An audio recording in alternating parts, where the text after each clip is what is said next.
Good day, everyone. Welcome to Sex Ed Before Bed. I'm your host, Rebecca Nava, and I am honored to have my guest here today, Jessica Ruano. Jessica is a theater director, producer, writer. She is the winner of the 2017 International Women's Day Femmy Award for Media. And this year, she was the creator and director of the Ghomeshi Effect. Welcome, Jessica. Thanks, Rebecca. Thank you. So, can you tell me about the Ghomeshi Effect? Sure. It's kind of an unusual genre of performance, but I describe it as a documentary dance theater performance. And it's about how the legal system handles sexual assault cases. And it's called the Ghomeshi Effect because it was inspired by the conversations that people were having following the Jian Ghomeshi trial that I think raised a lot of important questions about how the legal system works and how survivors of sexual violence are treated when they enter into this system. And it's said to be verbatim, so it's actual stories from real people. Yeah, that's right. So when we were working on the show, I interviewed 40 different people, most of whom live in Ottawa. There's a few from other places as well. And all these interviews were recorded with permission from the people who were being interviewed. And then the recordings were transcribed, and then pieces from those transcriptions were made into the script. So if you're seeing the show, every word that you hear is word for word from the interviews. So things people actually said, and nothing is paraphrased or made up. It's all like real stories in their actual words. Wow. Yeah. I'm so interested in how you recruited people to do this, and what was the experience like of interviewing them? It didn't take a lot, honestly. Like, when I announced on my Facebook page that I was planning to create the show on this topic, and it was the day that the Ghomeshi verdicts came out, and he was found not guilty. And so people have a lot of opinions about what that means or why that happened, but that is what happened. And so I announced that day that I was planning to put on the show, and I had maybe like 20 people right off the bat who were interested in being interviewed. Wow. And a lot of them are survivors of sexual violence, and so they had stories to share about those experiences and, why or why not they chose to engage with the legal system. But it wasn't tricky to find people who wanted to be interviewed, but I did want to make an effort to have people from a variety of backgrounds, a variety of different age groups. So it was a thorough representation of the different types of people that exist here in our community. Yeah. Wow. Now, Rehtaeh Parsons' father, was he one of the people who was interviewed, or he was part of one of the shows that you did? Well, so all the people I interviewed are anonymous, so I can't actually say who was interviewed or who wasn't. Okay. Rehtaeh Parsons' father, Glenn Canning, he was involved in the production because he came and gave a talk before one of the performances. Okay. So he came into town. He was invited in by this wonderful group called Optiva, which is short for the Ottawa Coalition to End Violence Against Women. And they contacted him and told him about the show, and he agreed to come in and talk about what happened to his daughter. And as you might know, she was gang raped at a party where she was not in a position where she could consent, and she committed suicide after that happened, and there really were no repercussions for the boys that did this, so that's really unfortunate. And so he's been a really outspoken advocate for bullying, for awareness around the legal system, for for dealing with these situations in a much better way than what his daughter had to endure. Yeah. So, what did you learn about the justice system in doing this project? A lot. I think I learned more about how people feel about the justice system, in that a lot of people feel that it is not just, and it is not necessarily the best route for dealing with a situation of sexual violence, because if you look at statistics, a lot of situations of sexual violence are not resolved in the legal system. They're often dismissed for not having enough evidence. Yeah. Because the burden of proof is so high in a criminal court of law that it's just so difficult to show without a doubt that these things happened. Often they happen in the privacy of someone's home. Often it happens with somebody that the survivor knows. And so it can become a lot of, the classic saying, he said, she said, right? Yeah. And so that's why it's so hard for these things to be dealt with, because, in a legal situation, it's adversarial. So you have people on both sides. And so the person being accused, they're probably not going to come out and say, yes, I did this. Let's resolve this in a way that works for everybody. They're going to say, no, I didn't do this, because they don't want to go to jail. Yeah. And so you have this situation where someone is in denial about something they're being accused of, and then the person who is doing the accusing never really comes to peace with that. Yeah. So it's not necessarily like a great way of handling these situations. Mm-hmm. And so I think now people are looking into like other ways of dealing with it. But at the same time, we can't dismiss the legal system as just, oh, well, it just doesn't work, because there are some cases where it's necessary, where like, let's say that there's like a serial abuser, right? That needs to be dealt with. Or let's say that there are children involved and it's a custody situation, like that needs to have legal involvement. And so there's just so many situations where we can't just be, dismissive of the systems that we have in place. But we also need to recognize that they are flawed, and that they do favor people who have money and who have privilege, in all different ways. And we need to get better about being honest about those things. And the people I interviewed, we talk a lot about how people of color will often not be treated very fairly by the systems, and if they are being accused, often receive higher sentences than people who are white. So there's just a lot of things to consider.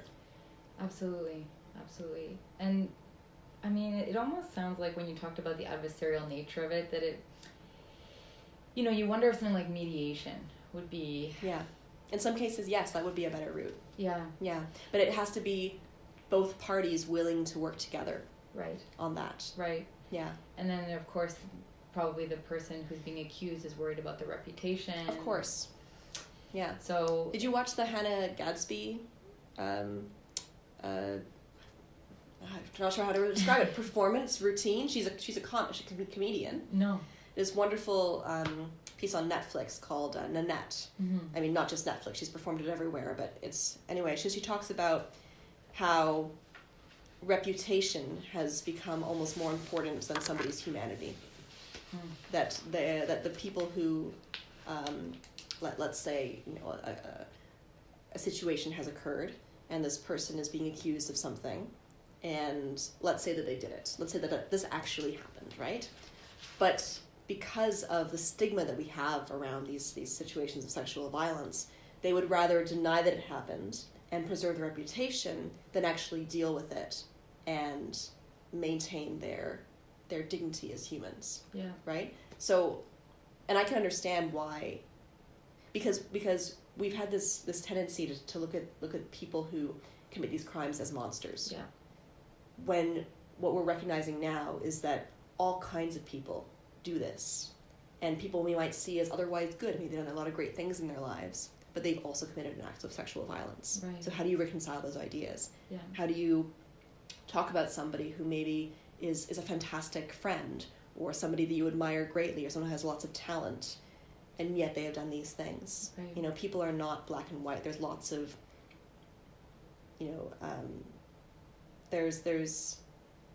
they're complicated.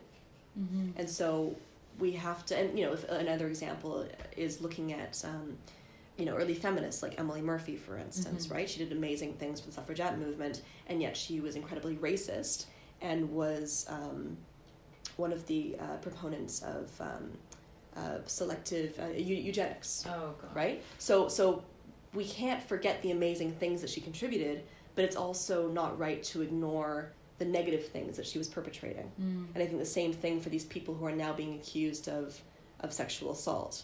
Is yes, we can recognize, celebrities, for instance, right, for the amazing work that they've done, but also say, well, we can't just excuse their behavior because they made a great film. So it's something that I think we're learning how to talk about these things, and they're not easy. And I think people often will start picking sides in these situations, and then it becomes a very divisive conversation. Yeah. And I've been I'm often having conversations like this with people who are close to me, where they'll be very adamant about picking a certain side and not be able to see another perspective. And that's partly why I also felt the need to put on this performance, because I wanted to create a space for dialogue where it isn't just one thing or the other, but these things, these complex situations can exist where we don't always have the right answers, and we're still figuring out the language to talk about these issues, because we don't have that yet. That's really fantastic, actually. And to bring it back to like dialogue and the things not being black and white, it makes me ask myself, if I was friends with someone and then I found out that they had done something like this, how would you, like, if it was a really close friend of yours, what would you do? Yeah. And what does forgiveness look like? What does atoning for something look like for me being friends with that person, and for like the victim with that person? Yeah. Like I have a friend whose partner raped somebody, another friend of mine. And I told my friend that this happened, so that she would know. And he has not taken responsibility for what happened. And I have since told him that, my friend is welcome to date whoever she wants, but he is not invited to my house. And if I see him at an event, I will probably leave. And I have communicated that to him. But that has caused a rift in my friendship with this other person, right? And so we make these choices about who we're going to associate with and who we're going to forgive and what relationships we're going to maintain. And it's not always easy. And I don't even know if that was the right choice, but that's the choice that I made. And maybe I would have made a different choice if I had known him better and if he was a closer friend of mine. Maybe it would have been harder for me to write him off. I don't know. Yeah. But I think we're at a point where we are having to make those tough choices. Yeah, absolutely. Yeah. I guess two things I wanted to say about that. Maya Angelou was on a podcast that I listened to recently called Soul Conversations. Yeah. And she talked about having a party and someone at her party saying some homophobic, racist thing. And she went to go get their jacket. And she said, I'm going to ask you to leave. Did you come with anyone? This is your jacket, and it creates a social wave, but it's standing your ground and putting some boundaries, Yeah. It's not just about it's not enough to just keep the peace no matter what, Yeah. I think we're done with keeping the peace. Yeah. But I think the question now is, how much do we want to exclude people? Because if we're, and I respect what she did. That sounds like it's her house. She can do whatever she wants. Yeah. But if we are constantly telling people to leave, then they're going to go off and have their own little groups and their own little beliefs, and we're going to have ours, and then we're not going to be in dialogue anymore. Yeah. And that's also a problem.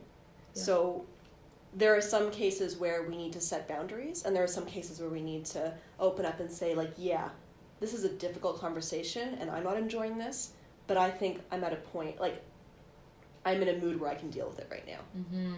But you also have to, recognize for yourself how much emotional energy you want to put into these conversations. Because to hear somebody, like, I've had conversations about the idea of false accusations, and people say, like, well, false accusations happen all the time, and it's a really serious issue. And I'm like, you know what? Yeah, they do happen sometimes, and that is really serious, but it's nowhere near the amount that is suggested in the media and in, these conversations. Yes. But people have this perception that this is, like, a really common problem. Yes. That, like, women lie about rape all the time, and that it's, like, and it's just not, like, that the evidence does not back that up. Yeah. And yet, to try and tell somebody out in the conversation, when you have that kind of core belief, no matter what statistics you might throw at them or what evidence you might give, that's what they believe. Because maybe they had like a really close experience that validates that belief, and that's all they're gonna hear or understand in that moment. So yeah, bringing logic into an emotional conversation is not always the best route, right? Like, it's not always the way to handle these things. Yeah. And to your point, just on the facts of it, it's not more falsely reported than any other crime. Exactly. Yes. Yes. And in fact, it's considered to be widely underreported. Yes. So, and we saw with the Brett Kavanaugh trial that there was this panic amongst like mothers saying, well, it's a scary time to be a young man. Oh yeah, my son could be next, It's like, so yeah. Your son could also be a victim of sexual assault, but we don't talk about that, do we? Yeah. No, 1 in 6. And for women, I think it's what is 1 in 4 these days. 1 in 4. But again, it's so hard to the numbers are evolving. Yeah. I mean, and because it's so underreported, you wonder, well, is it more than that? I feel like every other woman I talk to has had some kind of experience of sexual assault. Yeah. It is so common. It makes me wonder now. I'm like transporting myself to being in the room, watching the Ghomeshi Effect being performed and wondering what kind of impact it's having on the audience. Like, what have you seen in how audiences react to this? People are talking, which is really why we did the play in the first place. Mm-hmm. We always have talkbacks afterwards. People stay, and often they'll ask questions or tell their own stories. And I mean, I can't even count the number of times I've had someone come up to me and want to tell me what happened to them when they were a child, or when they started university, and so I hear those stories a lot. And I often hear from people, does this count? Is this really rape? Because they always think like that their situation could have been worse. And so a lot of people I talk to, they almost undermine what happened to them or they normalize it. I think that happens a lot, where they're like, well, yeah, I didn't really want to, but it happened, and they try and like make it seem like not a big deal. Yeah. So yeah, and it often results in like some really tricky conversations, but I'm glad to have the opportunity to have those conversations. And it was especially moving to do the show. Like, we did a tour recently, and we went across the country and went to a lot of like university settings, and there were students 18, 19, and they had a lot of smart things to say, and there were a lot of like, they just really, really happy, I think, to have that conversation, because many people aren't having that conversation with them. And so there were young men who were like, how can we do better? How can we have relationships that are based on, mutual respect and equality and understanding? And I was like, wow, like, that's great that you're even asking this question. Thank you. That gives me a lot of hope. Yeah. Absolutely. That was one of the other questions I was going to ask you, is what gives you hope when you, from this work, from this project that you've done? Yeah, definitely the just the people who have come to the show and said that either, yes, this resonates with me, like they feel that their experiences were reflected in the show, and they feel like they're not alone, that they're being heard, that there are other people like them out there. That's really important. And then the people who say that they want to make the world better for their generation, for the next generation. Wow. Yeah. And people who say, who have seen the show and said how much it has healed them in some way. Yeah, that's really meaningful to hear that. That this like sort of a catharsis where they're watching someone else tell there's something that resonates with them. And like I said, the show is a documentary theater show, so the actors are, speaking the words and telling the stories, but it's also a dance show, so they're moving at the same time. So it's actually quite cool to see them like, moving and speaking, and how the vocabulary of words and the vocabulary of movement are kind of in dialogue with each other. And there's this one move that I'll try and describe, because I know this is audio, right? but it's almost like you have your two fists are hitting against your chest and your stomach and then pulling away. Like it makes like a thumping sound. And that's the movement we use for rape or sexual assault. And so every time the word rape is used, it's often accompanied by that movement. And so there was one woman who saw the show who said that every time one of the actors did that movement, she felt herself being healed that much more. So it's not just the stories being heard, but it's also in some indescribable way, the movement is also having that effect. Wow. Because, sexual violence is about the body, and so it felt important to have that reflected in the movement. Yeah. Wow. That's that is a really powerful impact to have on another person. Yeah. And I mean, I'm just like imagining like you coming home or like at the end of like a night of like a play like that and having absorbed so many stories and having helped people in a way. Yeah, it's affecting, but it's been challenging, I have to admit, just because, just hearing that many stories. Yeah. And then sometimes getting reactions that aren't so good, right? When people I don't know, either disagree with what you're doing for whatever reason, or found the show affecting in like in a way that they didn't like. So, everyone's got opinions about how to talk about these issues and how to deal with it. And this was my way of dealing with it or approaching the topic. But yeah, it's definitely resulted in some like tough conversations. Yeah. Yeah. I was just wondering, it made me think about your video with the mean tweets. Did you ever have any people come in that seemed expressly there to kind of tear down what you were doing, or? No, that's never happened. Okay. No, there were people who threatened to, but then never showed up. Okay. So yeah, I'm glad to hear it. Yeah. I think it would have been interesting, and I like to think, like, I guess, part of my hope was that some of the people who were attacking us on Twitter would show up and then maybe, see that the show isn't necessarily too far away from, like, I'm not saying that the show is reflective of every perspective, but it does show a variety of perspectives, and it definitely isn't preachy. It's not telling you to think a certain way. So I kind of wish that they would have come and seen that, like, we're not trying to preach one point of view. Right. It's about having a dialogue. Yeah. And I noticed that some of your supporters are defense lawyers, clerks, crown prosecutors. So you have people from the legal. I should explain. Okay. we had a sorry. We had a fundraising campaign, and those were just labels. Okay. so yes, I did have some. Okay, I was looking at the jury and the witnesses. Because when you're doing like a Indiegogo kind of campaign, you have to give perks. Gotcha. And so it was the amount of money that they were giving, and then a perk. So I labeled each one as a different. Yeah, I know, it's quite funny. So, but I did have lawyers who were great supporters of the show as well. Okay. So, yeah. Okay.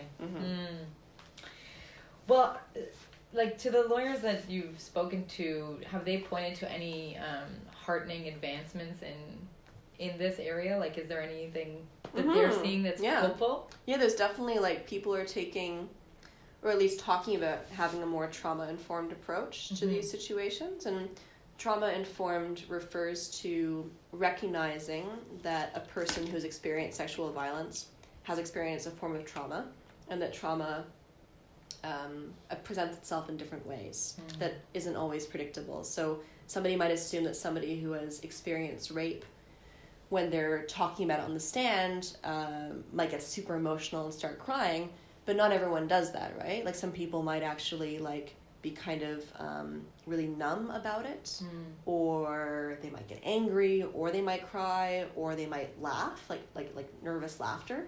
So, and we have to recognize that all of these are valid responses. And it doesn't mean that it didn't happen if you're smiling while talking about it, right? Yeah. Because everyone has a different way of dealing with it and normalizing it and making it palatable for other people. Yeah. So often, like, what I often tell people is that when I was doing these interviews, it was very rare that people would get emotional with me.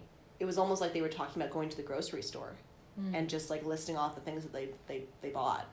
So it's definitely, like, people talk about it in a way that's very matter of fact. And I think it's important to remember that, because that's often used against people in a court of law, that they're not behaving in a way that seems like they were raped. Oh, I see. You know? Yeah, they're not traumatized in the way that yeah, you expect. They're not showing themselves to be traumatized enough.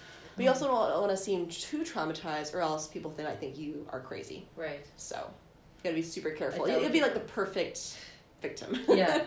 Yeah. Do you think for the people speaking to you that it was their first time, or that talking about these experiences, or they had spoken about it before? It was a mix. For some people, they had talked about it a lot, and they were very accustomed to talking about it. Some people, maybe they told a few people, and some people had told me it was their first time. One woman talked to me and told me she hadn't even told her husband about her experience. Wow. Yeah. And because she was worried about how he would react, and so we talked about that, and she said to me, do you think I should tell him? And I told her it was completely up to her. But that, I don't know, I didn't want to tell her what to do, because I didn't know her very well, and I don't know how her husband would react. Yeah. But I like to think that if they're close and he's a good person, that he wouldn't judge her for something that happened to her, Yes. And that gets into the whole business of victim blaming and shaming, and she was asking for it, and this ridiculous, Well, she felt that she had put herself in that situation. She's like, well, I shouldn't have been in a room alone with all these men. And I was like, well, yeah, I guess you might feel that way after the fact because of, what happened or what almost happened. But, I'm sure that most men don't go around being like, oh, I really shouldn't have been in a room full of women. Yeah. So that it's unfortunate that women feel that they need to think that way.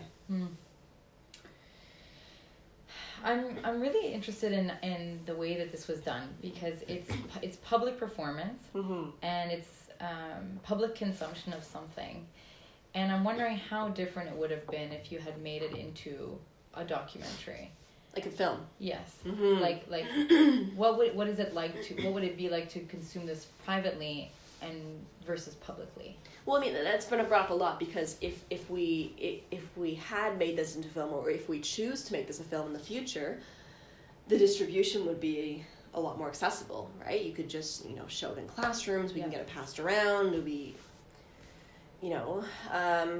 much easier to access. At the same time, I think it's very valuable having people in the same room. Yeah. To have that shared experience, to have that dialogue afterwards. And so I think that both approaches have their value. But and I'm not a person who has ever worked in film. I've always been a theater person, so that's just what I know. But I certainly wouldn't be opposed to doing a version of this on film, because I think that would be just a good way of reaching more people. Yeah. But I hope that maybe we could always include an instruction manual about how to have a dialogue about it afterwards. So whoever is showing the film could if it's a teacher, they could talk to their students about it afterwards, and and make it a safe space for that kind of conversation. Yeah, and you reminded me about the pullback on the sex ed curriculum in Ontario. Yes. It's so upsetting to me, that whole thing. Yeah. I really hope that changes. Yeah, I feel like this new Ontario government is taking away all the things that I love, or that I feel are very important, especially for education. Yeah. It wasn't just the sex ed; it was also the Indigenous programming, which is so important. Yes. And now a lot of after school programs for underserved communities. It's just, there's so much, and an Ontario Arts Council and the Francophone community. It feels like all these really vibrant, important, and beautiful communities are being attacked or undermined, and that's really sad for me. Yeah. Well, luckily there's limited terms, right? Totes. Yeah. 3.5 years to go. Here we go. Yeah. So I know you did the show in Ontario and in Alberta. Yes. And I know you did it in Fort McMurray. And I was sort of wondering, I guess in general, did you find that the reaction was different in different different cities? Did you find there was a different vibe? Yeah, different vibe. Yeah. I guess. I mean, like, every show is different, so it's hard. I mean, even like in Ottawa when we did the show several times, I felt like every show and every audience was different. But I guess, yeah, like, the people who came to the show were people who needed to see it or wanted to see it.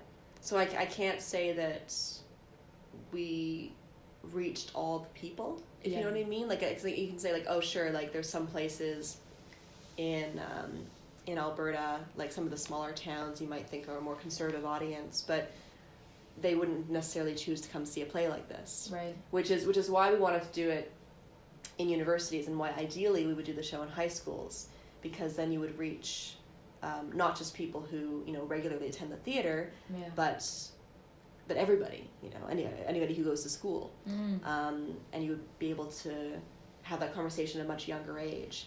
But I know that, especially with high schools, it's difficult getting in there because, you know, the topic of sexual violence is quite serious. A lot of people are concerned about what we're exposing our children to, and so it's been more challenging trying to get in there.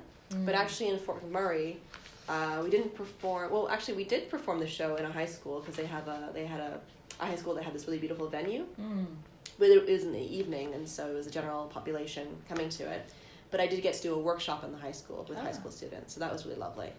And they were aged like 12 through 16, and I did a workshop on documentary theater, and talked a little bit about the show itself, but actually tried to focus on something that would be relatable to them. So we looked at the Trans Mountain Pipeline, and at first they were all like, oh, we don't really know what we think about that, but I found out they did have opinions. Like, once I was like, you know, it's talking about like job creation, it's about the environment, it's about Indigenous rights, you know, all these different things, then they had opinions, and then they were able to like create their own pieces based on that subject. So I was trying to encourage them to like look at the world around them and see what was going on, and then create pieces in response to those sort of like newsworthy items. That's cool. Yeah, that's very cool. Yeah, I think documentary theater really has that power to like really reflect the world around us. So it's like kind of a combination of like journalism and theater. I think that statistically, the Me Too movement has had an impact on people coming forward and talking about their own experiences, and so I think that like you're onto something. Like, you were really onto something by doing this project, because somehow like this combined with the groundswell of everything else has made people feel heard and not alone, and that they can come forward and talk about it. Because even to your point earlier about how some people may not even realize what it was that they experienced.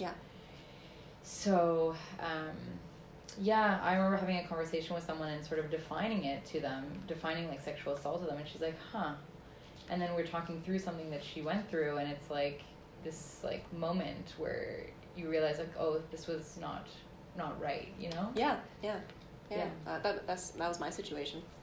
I think it was like years later that I was like, oh yeah, that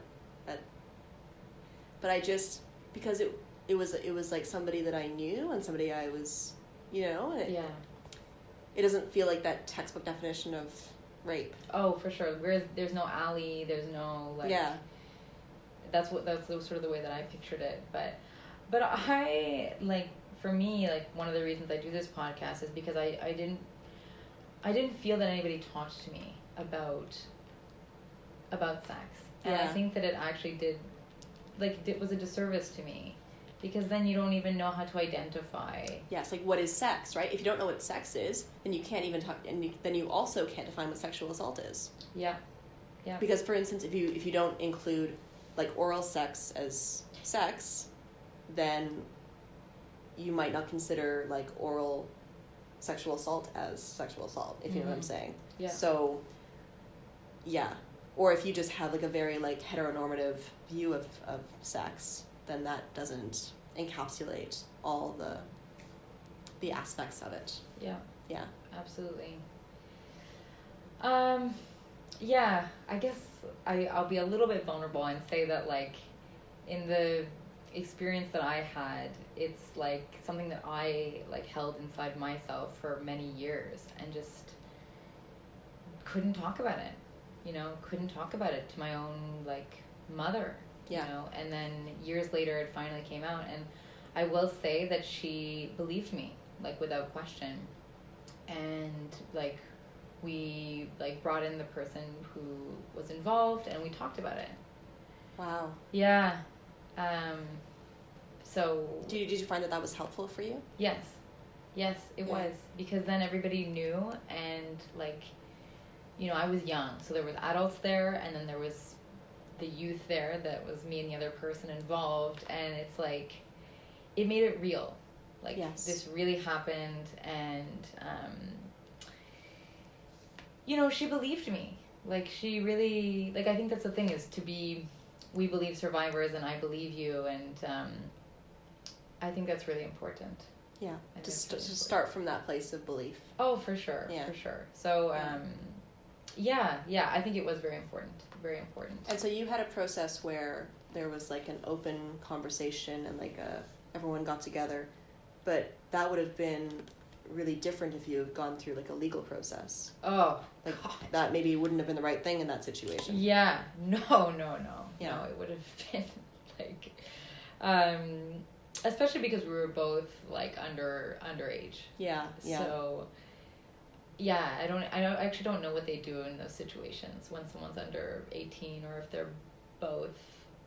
I guess if they're both under 18, I'm not sure. Yeah, it definitely complicates things. Yeah, for sure. So, anyway, I think it's really important work that you're doing, and I wonder, like, what's your hope? Like, where would you like to see things in terms of attitudes, in terms of behaviors? I would like there to be, it's a lot to ask, but I would like there to be a universal acknowledgement that this kind of thing, which is sexual violence and sexual assault, happens with some frequency. And I would like it to be acknowledged that it shouldn't be normal, and that we can do more to have these conversations at an earlier age, and that prevention is key. Because once it happens, it's really hard to know how to deal with it, right? Whether you want that mediation kind of situation, whether it goes to court, whether you sweep it under the rug. We don't have good solutions for dealing with it afterwards. Yeah. But we have a lot of great ways of dealing with it before it happens. So, having open conversations with kids in schools about, mutual respect, and about treating people like people and not like you're entitled to their bodies, right? And so there's a really great part in the play where there's a mother talking about raising her son and saying that the phrase that she always uses with him is, "It's only a good game if everyone's having fun." And that can be used in all kinds of situations, sexual or otherwise.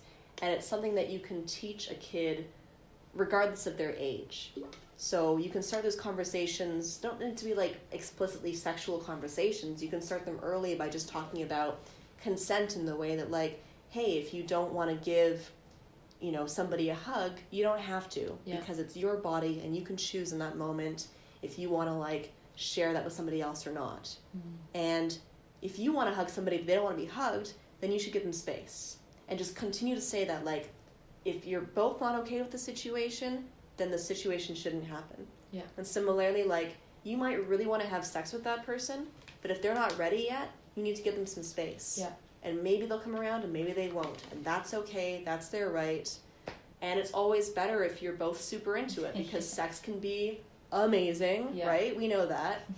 But we don't want to ruin it for ourselves or for other people. So just make sure you're all on the same page. And just hammer that message home as early as possible.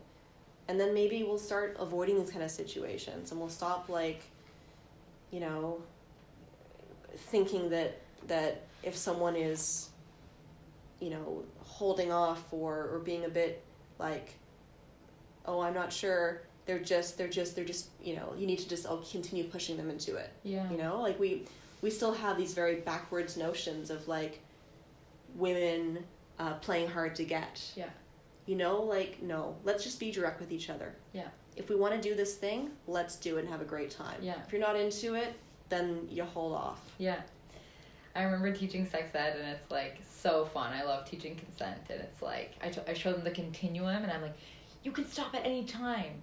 And I said, like, there's like this concept of like head, heart, gut, and groin. Yeah. And that everything needs to be like for it. In line. Yeah. And everything needs to be for it. And if one part feels unsure, then you can just stop. Like, yeah. That's the thing. You don't get back to it later, Like, yeah.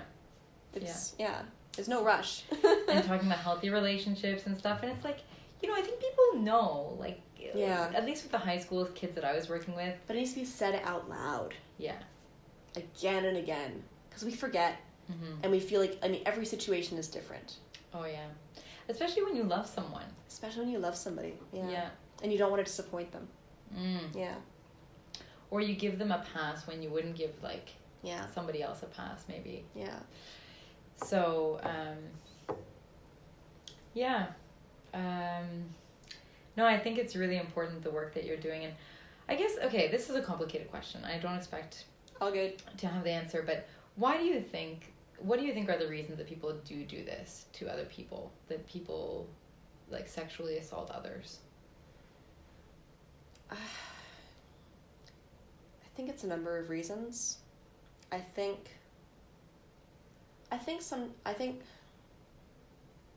it's hard to say some of the time or a lot of the time, but I think in some cases it's a power thing, and the person just really wants what they want, and they want to have power over another person, and they go and do that thing, regardless of the consequences, regardless of how the other person feels about it. They don't care, right?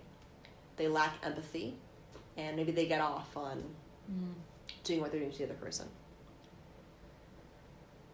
I think in other cases,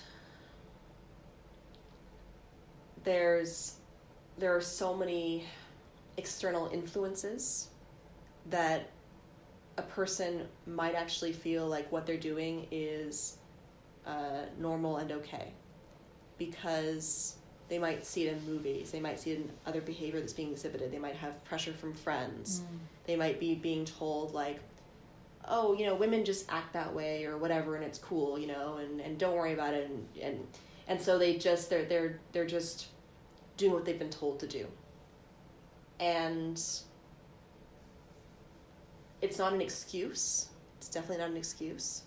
But we do need to look at the influences that young people especially have, and we need to provide them with more positive role models that demonstrate, again, relationships based in mutual respect and consent and equality, and do more of that.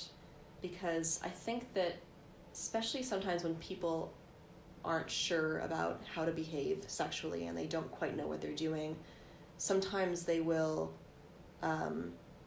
shut off their emotions and how they're feeling, and they disconnect from feelings, and then they just kind of just plow ahead and do what they feel like they're supposed to do.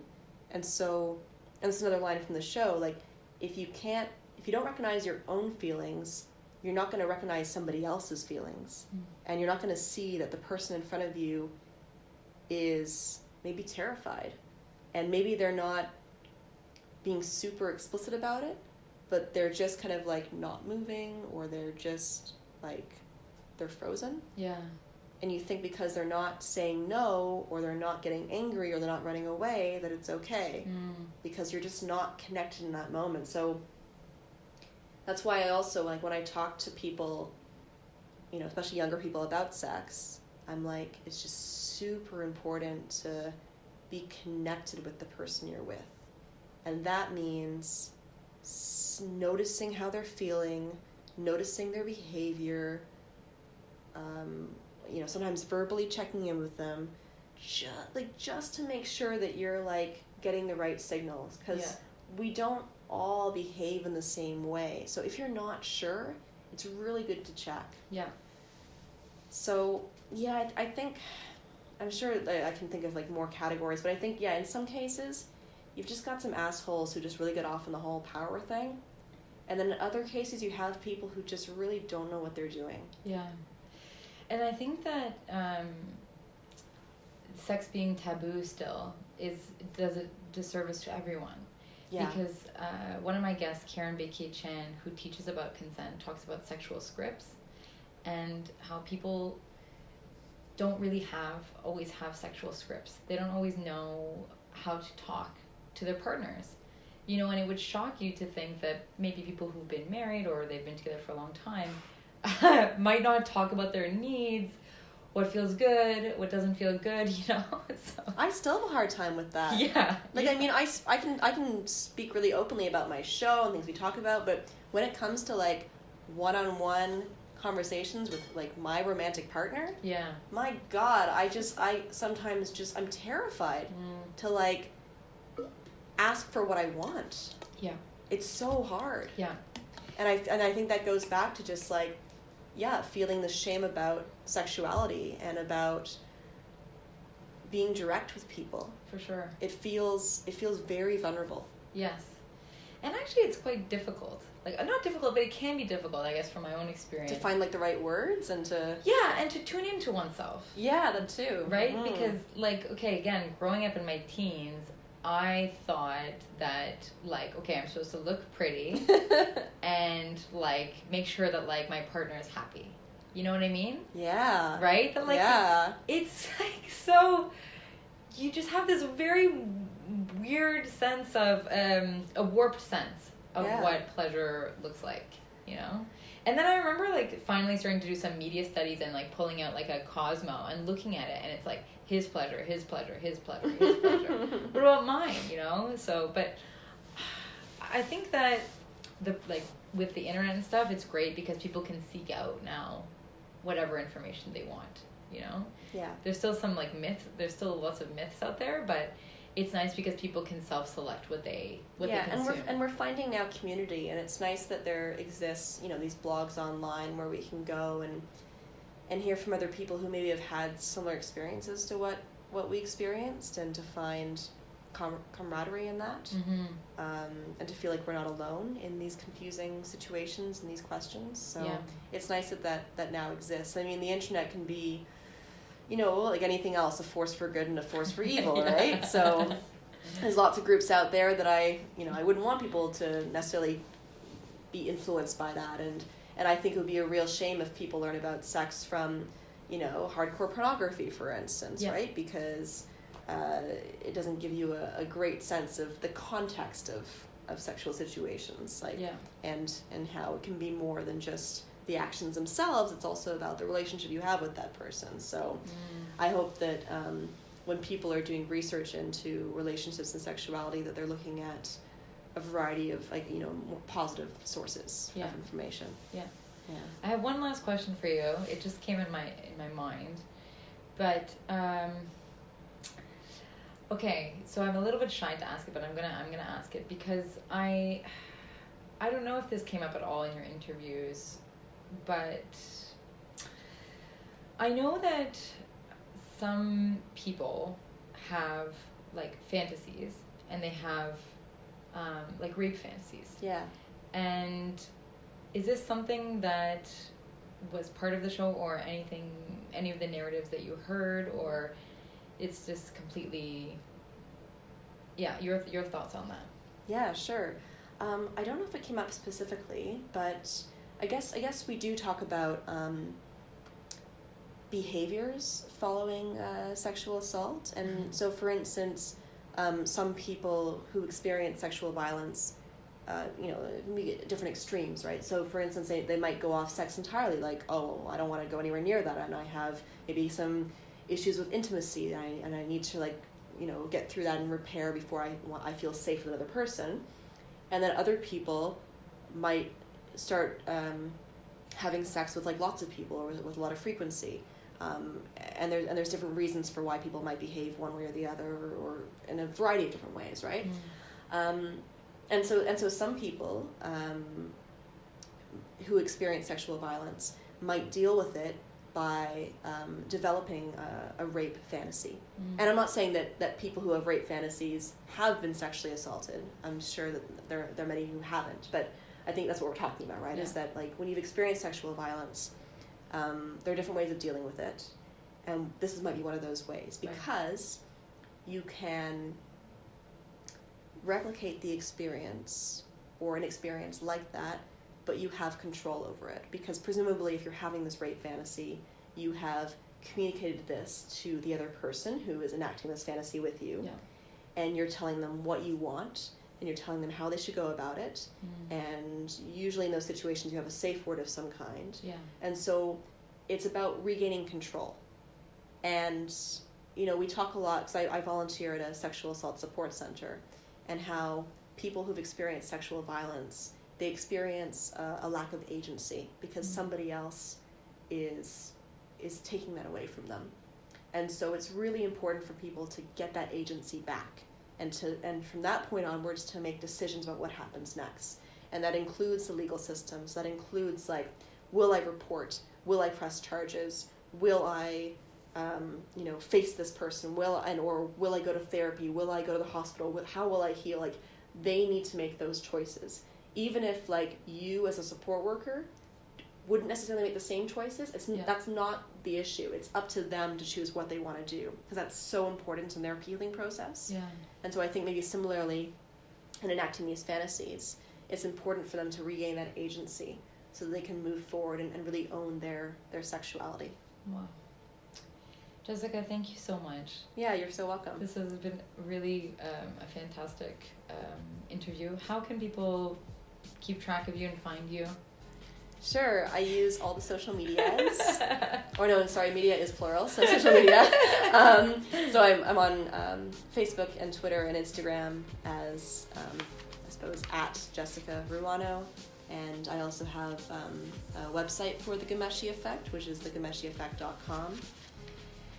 And I'm pretty easy to find online, so look me up. And we're going to continue working on the show, so we might have more performances in the future. Awesome. Thank you so much. You're welcome.